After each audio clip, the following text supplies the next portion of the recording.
আল্লাহ বলতেছেন, ও বান্দা, আমি যখন জাহান্নাম বানাইছি, মুসনাদ আহমদের হাদিস, আমি যখন জান্নাত বানাইছি, জান্নাত আর জাহান্নামের মাঝে একটু অহংকার প্রকাশ পাইছে। কি প্রকাশ পাইছে? আল্লাহ সব সইতে পারে, কিন্তু অহংকার সইতে পারে না। তো জাহান্নাম বলতেছে, মালিক, যত পাপী আছে, যত অপরাধী আছে, কত ঘুষখোর আছে, সুদখোর আছে, পয়সাওয়ালা আছে, ধনী আছে, এমপি আছে, মন্ত্রী আছে, রাষ্ট্রপতি আছে, সবগুলারে জাহান্নামে দিয়ে দাও। এটা কে বলতেছে? জাহান্নামে বলতেছে। আর জান্নাতে বলতেছে, মালিক, আমি একটা জিনিস চাইবো। আল্লাহ, তুই কি চাইবি? যত গরিব, মিসকিন, ফকির, এগুলারে আমারে দিয়ে দাও। আল্লাহর কাছে কথা ভালো লাগে নাই। মুসনাদ আহমদ থেকে বলতেছি, আমার থেকে না। জান্নাত বানানোর পরে জান্নাত বলছে, মিসকিন, ফকির, গরিব আমাকে দাও।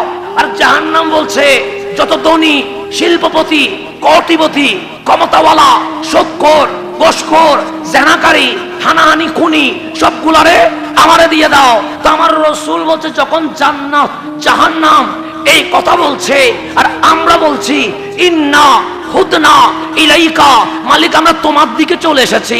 আর জাহান্নাম বলছে, মালিক, ওকে আমাকে দিয়ে দাও। আল্লাহ কলা, আল্লাহ বলে, জাহান্নাম শোন, আযাবি উসিবু বিহি মান আশা, আমি যাকে ইচ্ছা তাকেই আযাব দিব, তোর কথাই আমি কাউরে জাহান্নাম দিব না।